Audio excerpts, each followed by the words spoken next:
Hey, welcome to Teachers Side Income. I'm your host, Rodney Davis, and I spent 26 years in education right here on the island of St. Martin. But now I'm a retired school social worker. And I now spend my time helping career educators understand um, what their expertise is actually worth in the open market. Okay. Uh,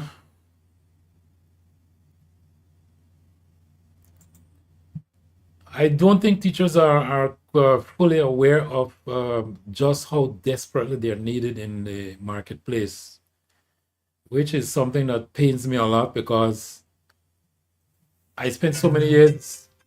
I spent so many years in education um, uh, with my colleagues, and I know a lot of them are well.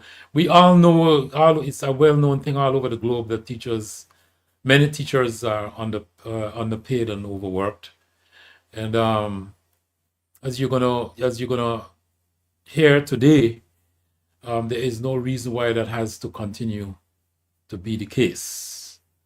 All right. If you're joining from LinkedIn, welcome. And if you're on Facebook, glad you're here. I go live both on both and also on YouTube every Thursday because this conversation belongs everywhere where veteran teachers are. Okay. So this is supposed to be a Q&A. So at some point, I know that because we're new, we are going to be having more and more people, and it's going to take the format that I want, where all I do is answer questions for the full 40 minutes. Okay. Well, because I know we're seeding our broadcast at this point by getting people in. So I've prepared presentations, but I want you to know from upfront that I'm looking forward to the day when I no longer have to do presentations, right? Because I think I do a lot better with questions and answers. And so even if you don't feel like putting your the questions in the chat, catch the replay and ask your questions, and I'll make sure I address them in the following Thursday's broadcast. Okay? All right. Tonight's topic is one that I've been building towards for 3 weeks now. And I want to be honest with you, it's this one makes me a little indignant in a good way because it's I feel it's the way when you feel that something is clearly wrong and you finally have the language to say why. So the title of tonight's conversation is a pedagogic gap. Why influencer and guru courses fail and why yours won't. All right. Now, I want to first give you a number. A number.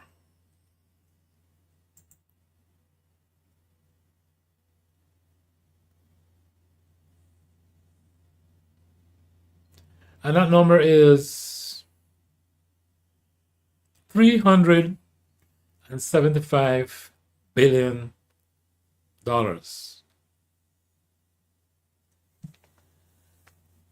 This is the current estimated value of the global online education industry. Okay? $375 billion, not million, $1 billion. It is one of the fastest growing sectors on the planet. And it has a course completion rate of somewhere between 5 and 15%. Let me say that again slowly so you can take it in, right? People pay sometimes $1,000. Of course, there are cheaper Udemy courses and so on that is just $12, right? I'm not talking about those. Okay, I'm talking about the better courses from the better sites like Udemy. Well, Udemy is one of the cheaper ones. places like Coursera and those. Okay, but there are courses on platforms like Teachable that go way above and beyond that. Okay, uh, Amy Porterfield offered a course a couple months ago that I was a part of that cost about $2,400, and it was worth it. Right? So even though you're going to hear a rant today about online courses and what they don't have and why teachers should get involved, understand that it's not my opinion that all of these courses are worthless. Some of them are worth the money that people pay, that they're charged. All right. But some people pay 1,000. Sometimes what these courses are worth 2,000, sometimes 5,000. I've even seen online courses that go as high as $10,000 or $15,000. Okay, for online courses, and somewhere between 85 and 95% of them never finish. The students never finish. Yet the industry keeps growing, the market keeps working, and the money keeps moving. And of course, the courses just keep sitting unfinished in the people's download folders. They're half watched on their dashboards or abandoned somewhere around module 3. Now, I want to ask you a question, and I want you to really think about the answer before you just react to it. Why do you think that is?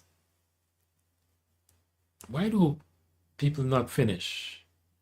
The standard answer, the one that gurus and influencers themselves give when they address this, is that students lack discipline, they lack follow through, they are not committed enough, they don't take the course seriously, their mindset wasn't. You hear all sorts of things, right?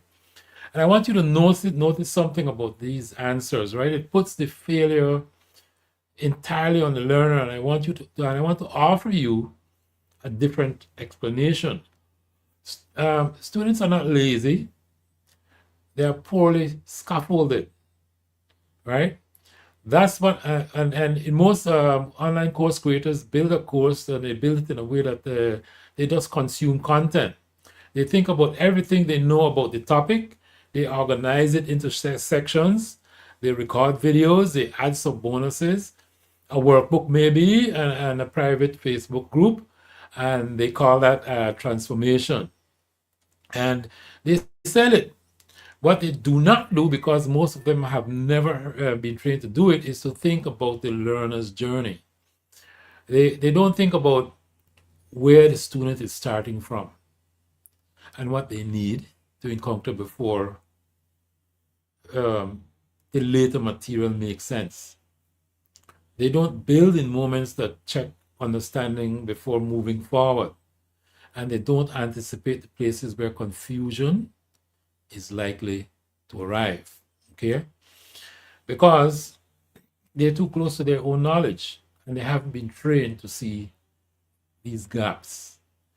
They know the subject, but they don't know how to transfer it. And here's what that produces: information overwhelm. Someone who bought the course in the moment of genuine motivation, who wanted the transformation, had real reasons to follow through, and they hit module 3 and don't understand why module 2 didn't prepare them for it. All right, they feel lost. They feel like they're probably not smart enough or disciplined enough. They quietly stop, and the guru never finds out because the refund window has passed. This is not a student problem, and that is actually a design problem. Okay?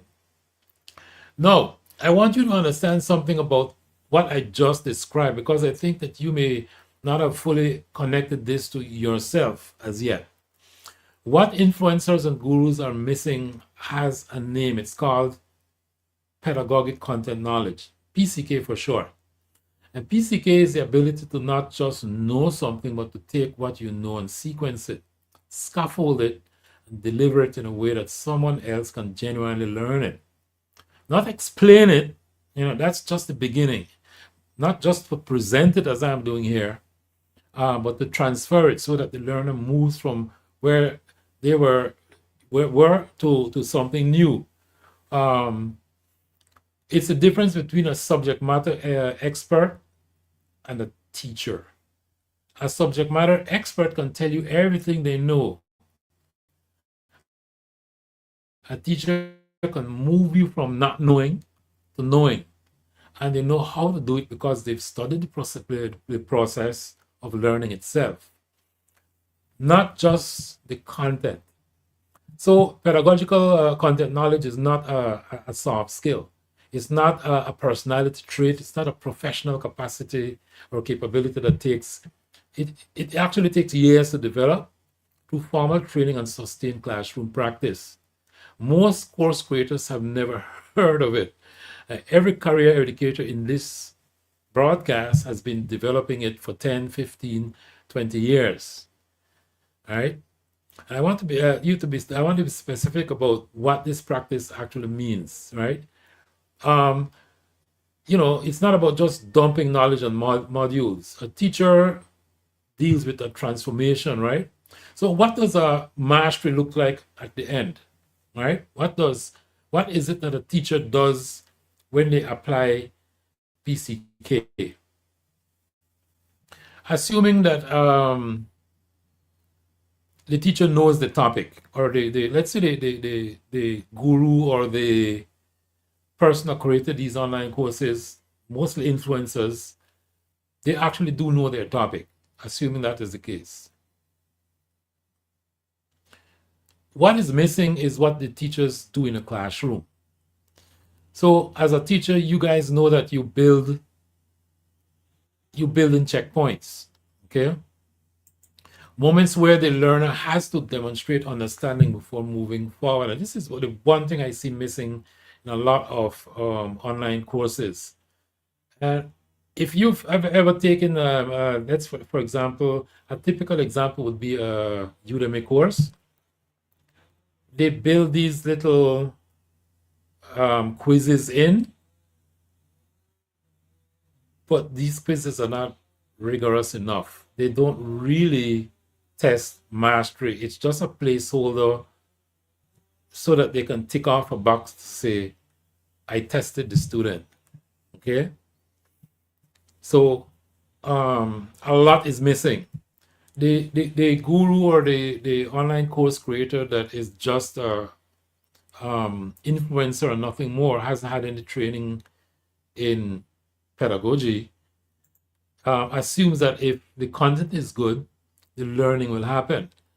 But the teacher knows that learning doesn't happen just because the content is good.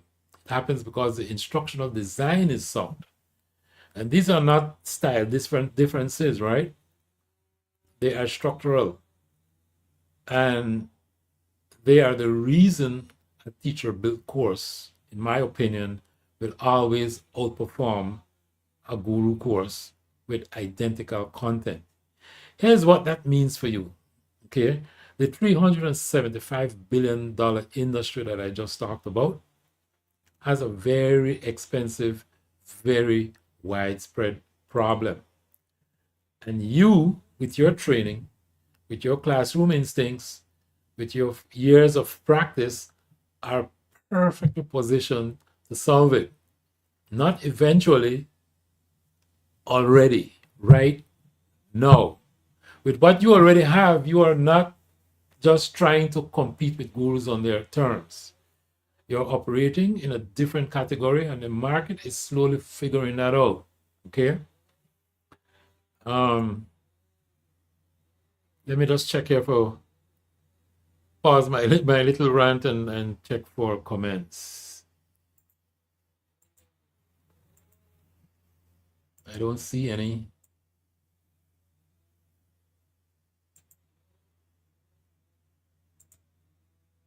Good. So I'm gonna pause there.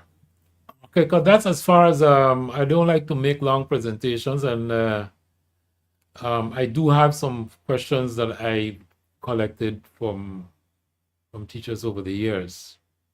Here is one.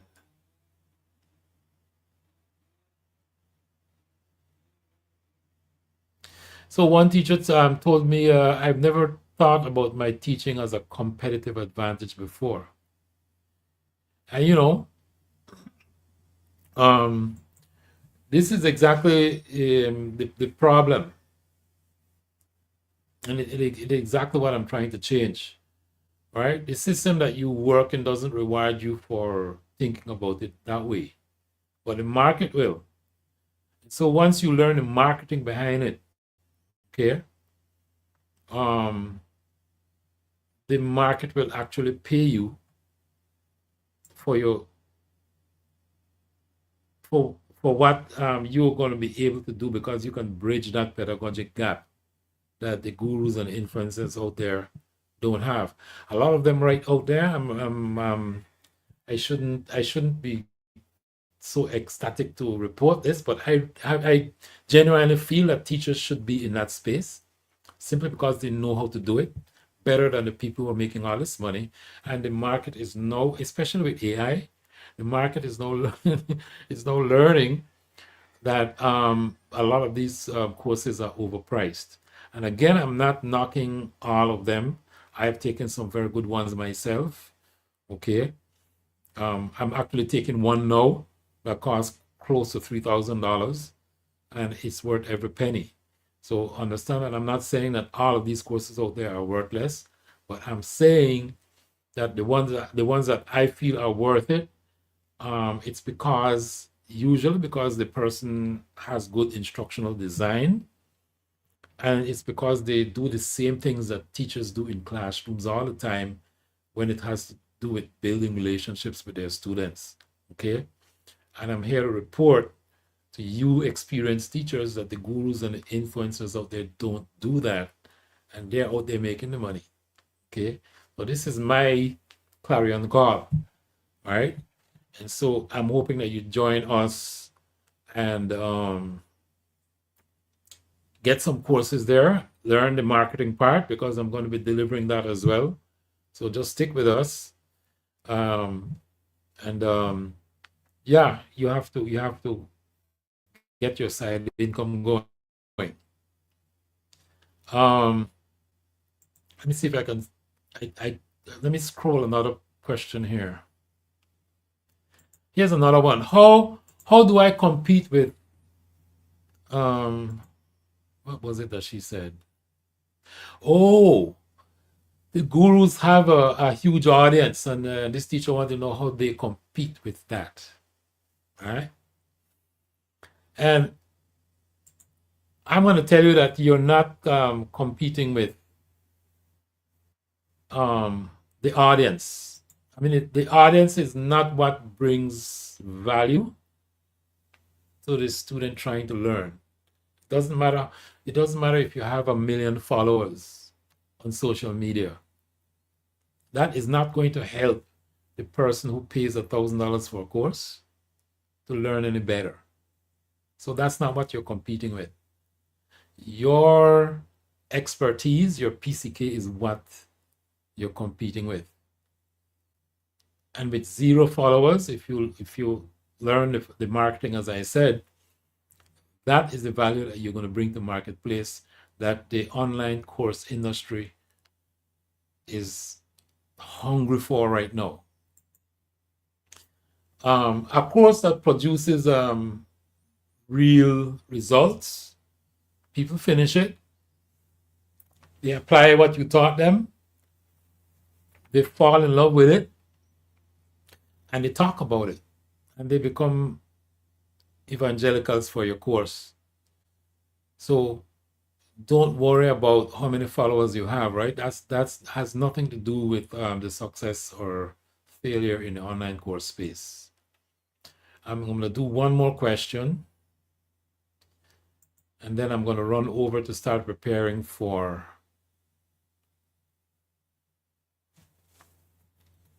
the presentation over in the Facebook group.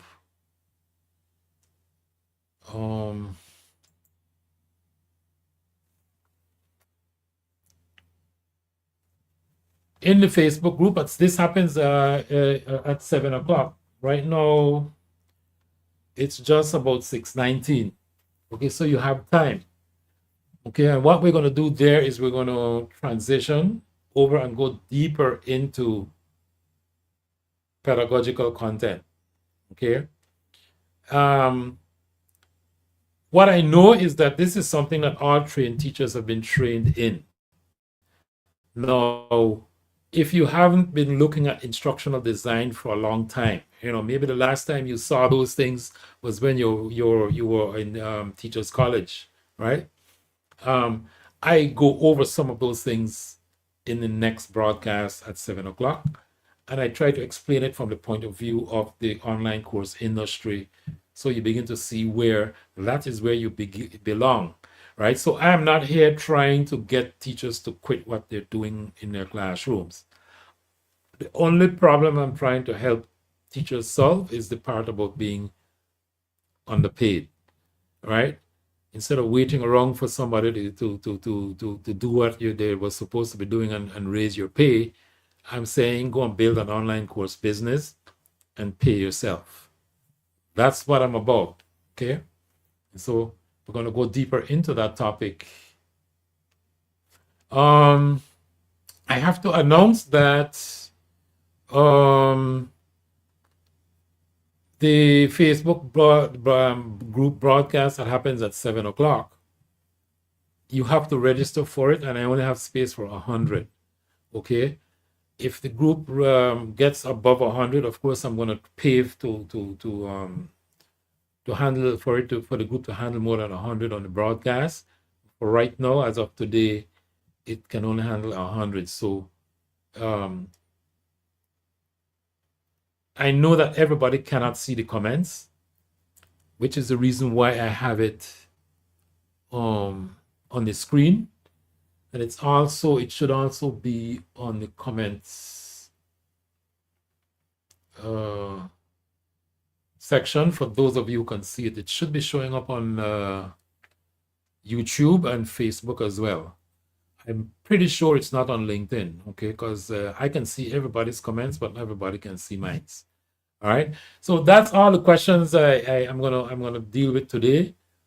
I'm gonna leave the link up there for a little while, and then make sure that you go over there. But you have to register, right? You're not going to be able to attend that broadcast without the link that you see up on the screen and in the comments. Okay. All right. I promised at the end of all of these sessions, I'm not going to keep it long. And when we get more people in, of course, then we're going to be having more questions for me to answer. So I'm going to continue doing this every Thursday at 6, and the small private Facebook group broadcasted at 7. They're both structured to be Q&As. I'm going to keep doing presentations until I start getting enough questions that take up all of the time. Thanks for coming. If you're seeing this on the replay, put your questions in or inbox me on Facebook or any one of the platforms. As I said, it's on all three: Facebook, LinkedIn, and YouTube. See you all at 7. Register, and we'll see you at the top of the next hour and, of course, next week. Bye for now.